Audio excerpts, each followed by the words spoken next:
반드시 바른 복음에는 기사와 표적이 따릅니다.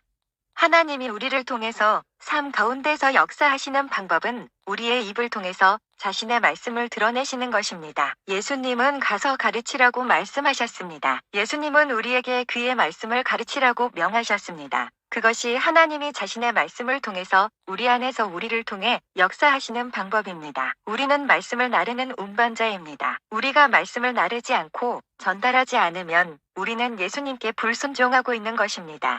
하나님은 자신의 말씀을 통해서 우리 삶 가운데 역사하실 것입니다. 예를 들어 말씀을 적용하지 않는 사람을 하나님이 구원하시도록 기도하는 것은 시간 낭비일 뿐입니다. 우리가 단지 기도만으로 사람을 구원할 수 있다면 우리는 전 세계에 선교사를 파송할 필요가 없습니다. 우리는 모든 이교도나 무신론자들이 하나님의 왕국으로 돌아오도록 기도만 할 수 있습니다. 그러나 성령님과 하나님은 오직 말씀을 가지고 역사하십니다.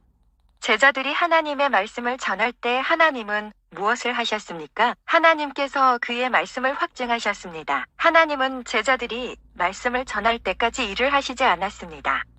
당신이 말씀을 전할 때 표적이 자동적으로 일어날 것입니다. 당신이 표적을 따르는 것이 아니라 표적이 말씀을 따를 것입니다. 내가 마지막으로 목회한 교회에서 나는 예배 가운데 충분한 표적이 일어나지 않아서 무척 고민하게 되었습니다. 나는 교회 안에 틀어박혀 한 번에 며칠씩 기도하였습니다. 나는 계속해서 주님, 현재 우리는 간간히 사람들이 구원받고 치유받고 성령 충만을 받지만 그 수가 많지 않습니다. 따르는 표적도 충분치 않습니다라고 말했습니다.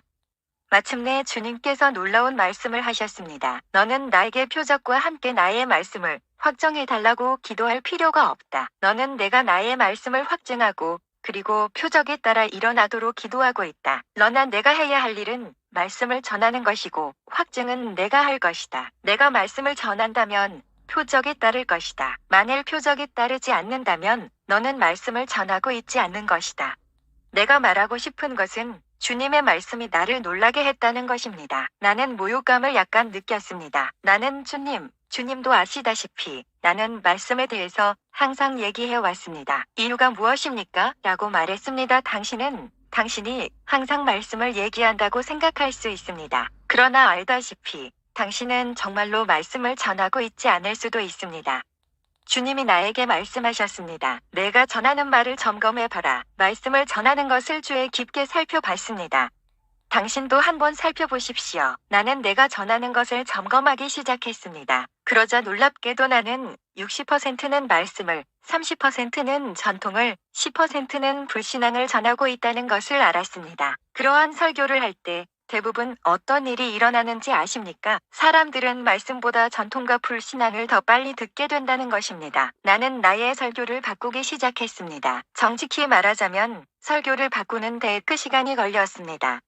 사람들은 말씀보다 전통을 훨씬 더 많이 듣습니다. 그리고 말씀보다 불신앙을 더 잘 듣습니다. 나는 말하는 방식을 고치기 시작했습니다. 때때로 강대상에서 설교를 멈추고 아니야, 그것은 불신앙이야. 그 말은 바로잡아야 해라고 말하곤 했습니다. 혹은 그것은 전통이야. 그것은 옳지 않기 때문에 말하지 않을 거야. 라고 말했습니다. 어떤 사람들은 이렇게 말합니다. 그래요. 우리 순복음에서는 30년 동안 그렇게 전해왔습니다. 나는 말합니다. 그것은 여전히 전통입니다. 하나님은 어떠한 표적으로도 그것을 확증하시지 않을 것입니다. 내가 스스로 고치고 말씀을 바로 전하기 시작하자 표적이 따르기 시작했습니다. 내가 말씀을 더 많이 전하자 더 많은 표적들이 따르는 것을 보게 되었습니다. 반드시